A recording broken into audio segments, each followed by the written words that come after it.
Thank you.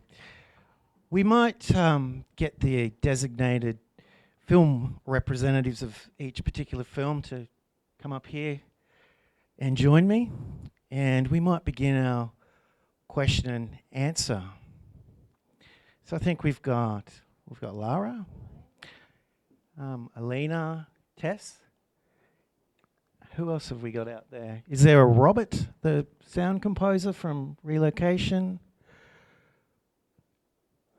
Bridget, Sergey, did you want to pop out here? Awesome.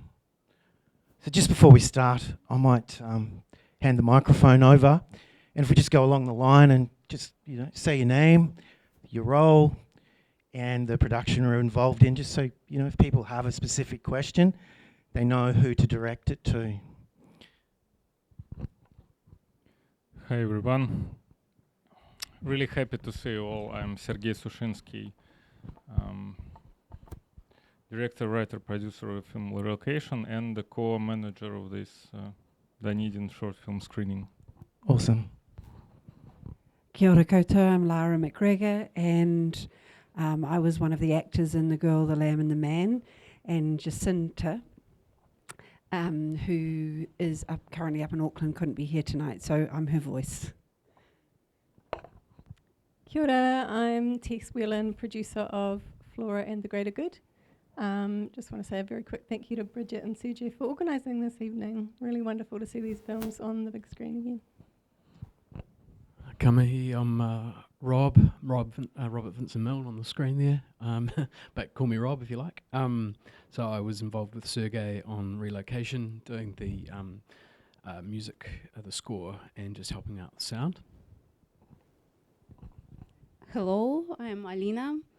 I'm from movie Relocation from Sergey Sushinskiy. Kia ora, I'm Bridget, Ellis, so co-organiser with Sergey, and was involved in 3 of the movies, more behind the scenes, camera and editing, bit of directing. And this is Ramonda. Hello, it's lovely to see you all here. I'm Ramonda Maiharoa. I like writing scripts, and I wrote the script with Bridget's help for Anahera and the second-hand shop, which was lots of fun. Fantastic.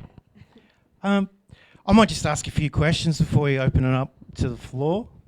I might go with Ramonda. Hello. Hi. Yeah, that's fine. You were telling me earlier that you like to write magic realism. I do. Yeah, I was just wondering if you could, tell us a little bit more about that and how you've sort of found that as a place that you like to write from. I think it just happened naturally. I didn't know until Bridget told me that that's what I was writing. And then of course, all those wonderful films that have been made in New Zealand, they're magic realism. I was thrilled to know that I was unbeknowingly writing magic realism. So, what was the other question? That was it. That was it. That was just the one. But that was a great answer, Ramonda. Thanks. I might go to Lara. Here you go. Dang. Hi. How's it going? Good. Hey, what a great turnout. It is. It's fantastic. You're an actor in the Girl, the Lamb, and the Man. Yeah. And I understand that you have quite a professional career as an actor. I do. Yeah. You've been on Shortland Street for Woohoo. for quite a few years, and Yeah, I come and go. yeah, come and go. As far as short films go, they're not usually not the most lucrative place to earn a living from. But I was just wondering what draws you to the medium in particular.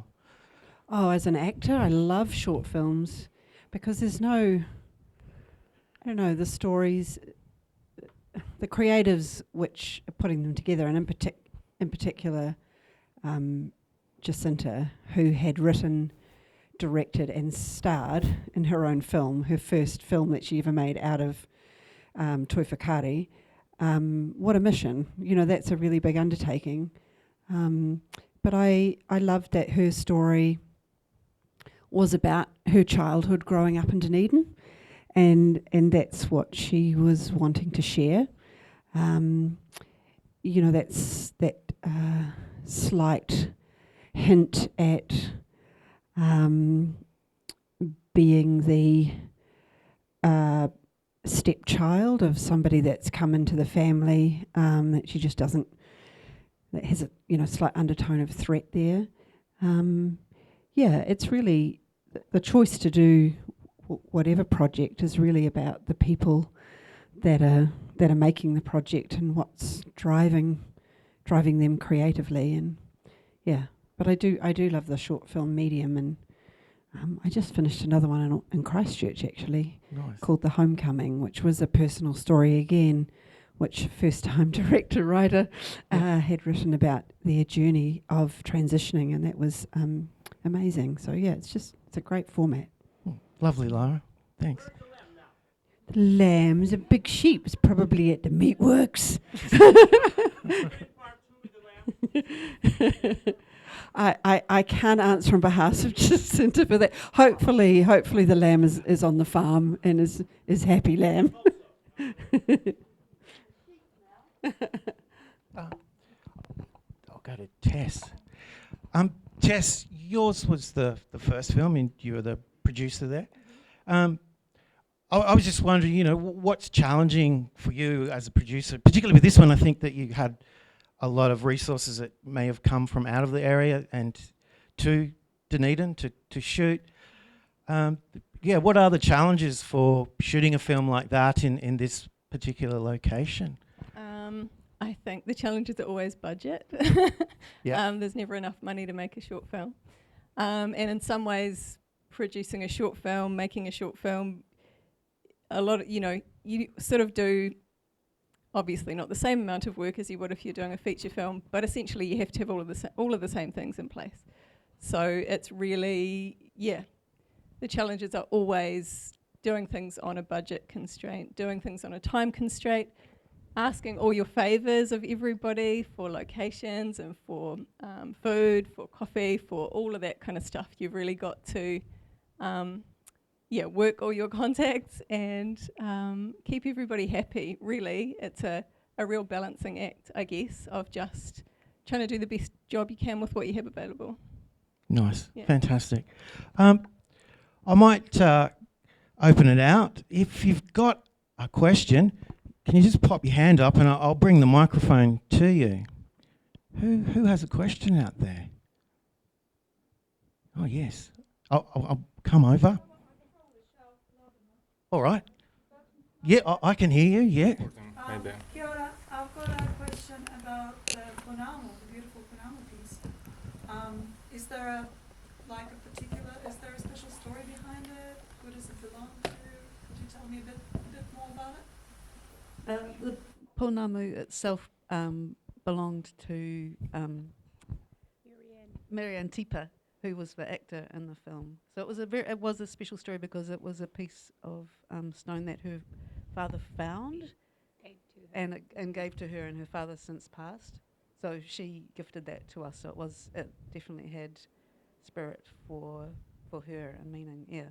So, and it was wonderful. It was so wonderful to work with her. It's been very special. She's been in 3 films that Ramonda and I have made together. Was her first time acting. Mm-hmm. She's so good. Yeah. Great. Is there any other questions? Oh. I'm happy to call it out. Sure. Kia ora. I just wanted to ask, because in all of the films, it just seemed that location played a really significant role. So I just wondered if any of you wanted to say something about the importance that location played in the creation of the work.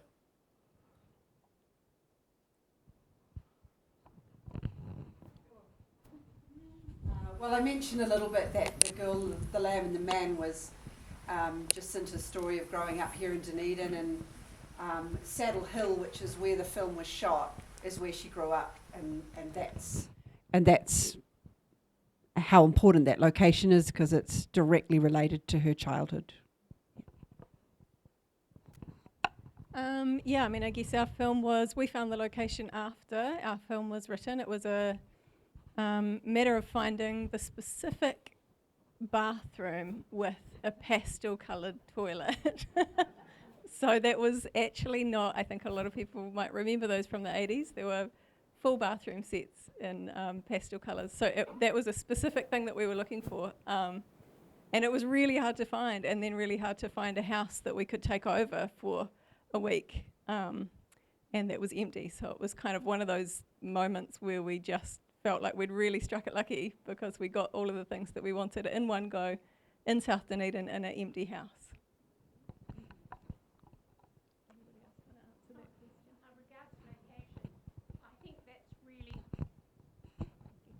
I think that's one of the exciting things about doing a film, is location. And I personally find the location, then write the story. Nice. And you have a location. Did you want to talk a little about location, Bridget? Or no? Well, there was the second-hand shop when we could only shoot when the second-hand shop was closed. So this day we were shooting there. It was in the evening, and it was lovely and peaceful. And we were in the middle of shooting, and there was this terrible, terrible sawing sound. And we discovered we were shooting beside the butcher who cut his meat up during the weekend. And the bones. Yeah. So that was exciting. Yeah, we had to do voiceovers for everybody. Any other queries, questions about? Sure. Hi, I don't have specifically a question, but I just wanted to comment from my personal preferences. I wanted to emphasize how beautifully the movie about Lamp and Pink Girl was made, crafted in terms of immersiveness and like all the sensory part of the visuals. Yeah, and I also wanted to mention the music person of the relocation movie, because it was also very nicely done. Sorry for opinions, no questions. Thanks. That was great comment. Speaking of music, Robert, I was just interested in how you became involved, or what was your journey into relocation as the sound designer, is that, or the sound composer? Composer. Yeah, good question. I guess a long journey. So I studied music when I was younger, and have always played in bands and composed and written songs and sung and all sorts of things like that. But I'd sort of thought about score composing for a long time and never really had the opportunity. But I got better and better at, basically sound design, composing using digital tools, using a computer and just a decent pair of headphones and a keyboard. And it's something that I really wanted to do for a long time. So I just went online. I think I went on Facebook to Dunedin Filmmakers Society or something like that, and I just noticed a post from Sergey, who was looking for people to work with. And I was like, oh, I'll do your score. And it was, he was like, yep, come on board. So got involved, and just started working away gradually, and obviously back and forth a bit with Sergey. I think probably one of the challenges as a score composer, from what I can tell and just from that one experience, is that you're often brought on at the last minute. So the film's been completely made, completely edited, and you're one of the last people to get your hands on it, and you need to kind of watch it over and over and over again and tweak things and watch it again and tweak things. So there's a bit of a cram of work that goes on, putting the music together at that last stage. So that was interesting. Thanks, Robert. No worries. I think Sergey's going to say a few words before we can continue the conversation, if you'd like, a little more intimately, with some snacks downstairs. But yeah, who's got a question out there? Oh, right up the front. Here you go. Thank you. It's directed towards the music composing. Personally, I find that the music in a film adds to the atmosphere and what you're feeling so much that sometimes you don't actually realize that it's there. I mean, like, sometimes you realize that it's there, but sometimes it's just sort of in the background and quite unnoticeable. You don't realize it's building or whatever. And so now, if I'm forced to think about your music in the film, sure, I noticed that there was, but can you just fill me in? Did you actually compose music right from the first second of the film to the last second of the film and do just, you know, diminuendos and whatever when voices were needed? Or do you choose specific moments when you say, I'm going to do 45 seconds of music right here? I mean, the beauty of when you do it beautifully, I think sometimes is that the audience doesn't notice it. Yeah, I agree. They just recognize it in their emotions. I agree. There's like some of my favorite, cinema is where the music's quite minimal and you don't really notice it until you're kind of forced to think about it. So I guess to begin with, Sergey had a really sort of vivid picture of what he wanted. So he's a film lover. He loves sort of big soundtracks. Christopher Nolan's one of his big influences. So he wanted this kind of not grandiose, but sort of quite cinematic sort of sound. And so that was challenging because I had to bring in strings and all sorts of things. But essentially there were like key moments throughout the film where he was like, I sort of imagine this, or imagine this, or imagine this. And then it was me kind of trying to fill in some of those moments and try to weave them together. But there were also little themes that I tried to create. So one of the main themes or little motifs of the film is based on the Ukrainian national anthem. Mm-hmm. So there was sort of like 3 or 4 notes. Mm-hmm. And I sort of just started with that and then kind of, just sort of elaborated on it and here and there. And but in saying that, Sergey was quite driven and he really had a vivid idea of what he wanted. So he was kind of guiding me through some of that as well, which was actually quite challenging. Not because of Sergey so much as a composer, when you're sort of have someone as your sort of boss saying, oh no, I think it's better like this. You sort of have to go, oh yeah, okay, it's your film. So yeah, it's a really interesting process, one that has less freedom than just being a singer-songwriter in a band or something like that. So yeah, but I agree that I think subtlety is quite important because you don't want to take away or diminish from the acting or the cinematography and that kind of thing. So yeah, thank you. Nice. Yeah, sure. I just want to say thank you to Sergey Sushinskiy for making a movie based on real stories of many people from Ukraine, of beginning of the war. It's very hard to believe war still go on. It's very, very difficult for Ukrainian people. Still, it's 2.5 years now. But we all pray and believe of victory, Ukraine victory, and finish the war. And Slava Ukraini! Yeah. Thanks, Alina.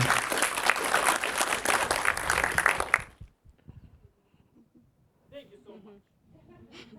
Alina, you're the best. Just got a question. I'll pop up. My question is kind of relates to that last the last person. I just wondered, is your film, Sergey, is it based on a family from Dunedin?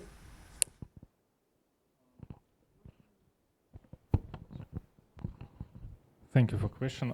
Actually, I heard a lot of stories about relocation of people to New Zealand, to different European countries like Poland, Germany, and personal stories that I heard personally.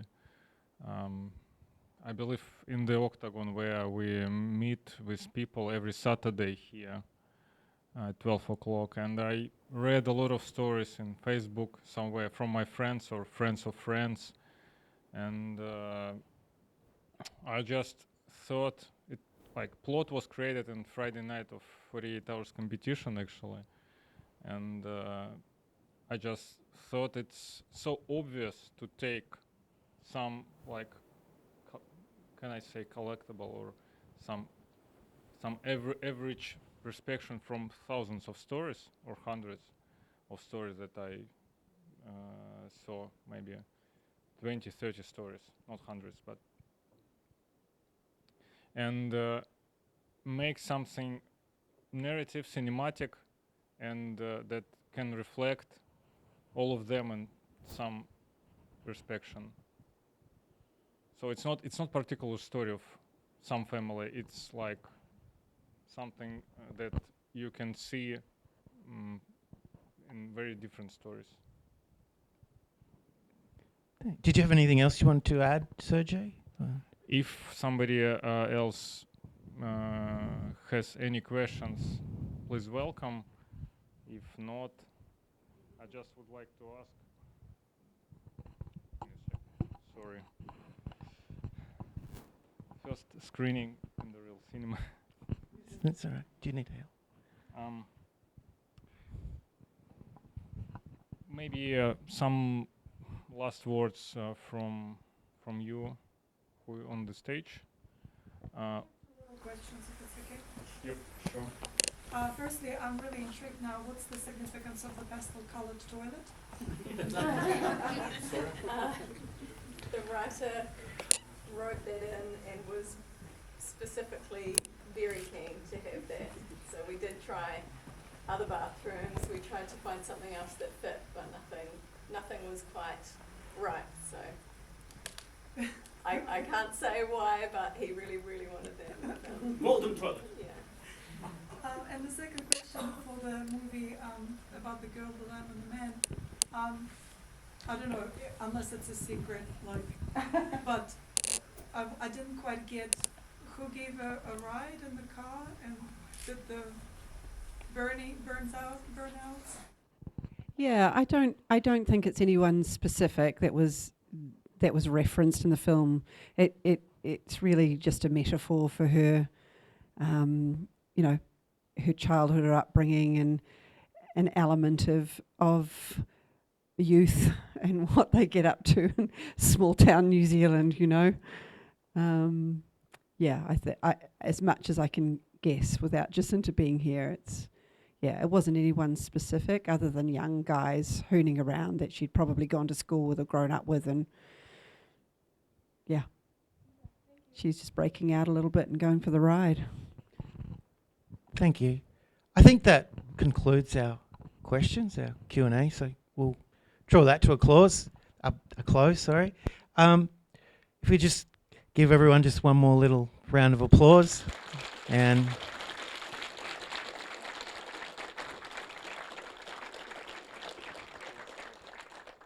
Sergey will finish with some last words, and we'll head on downstairs. If you'd like to take a photo, feel free to do that.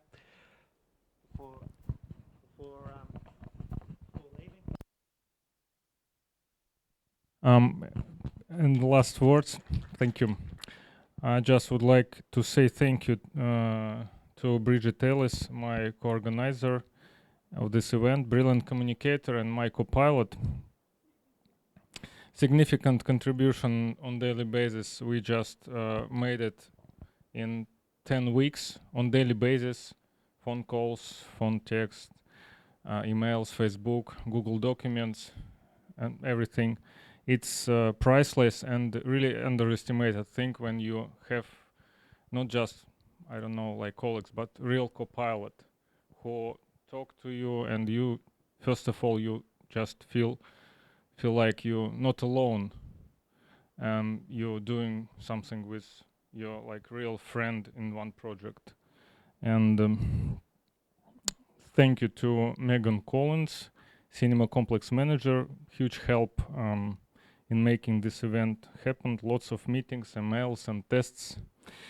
Thank you then Eady for hosting a Q&A session. I would like to say thank you to my friends and assistants Natasha, Lena, Alexander, Farzaneh. Thank you guys for your help, and thank you to the participants of the film relocation. And you can wave if you don't mind, but it's up to you. Yeah, I know a lot of people here, just a bit humble, that's fine.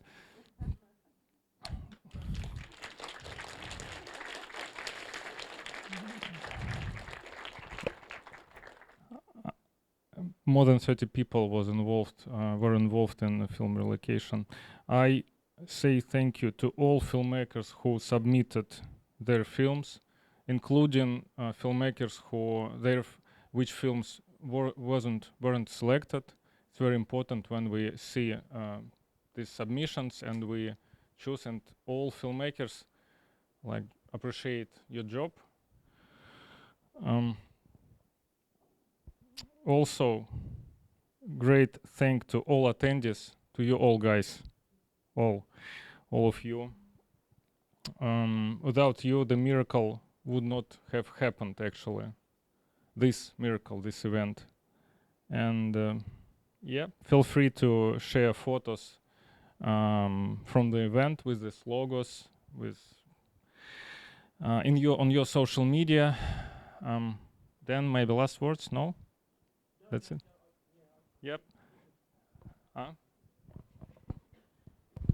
Yeah, and I also wanted to thank Sergey for making this event for us. And yeah, it was lovely to have it.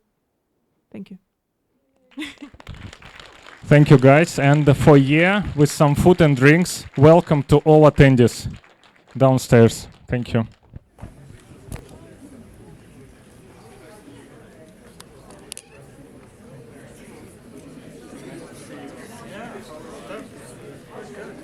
Yeah.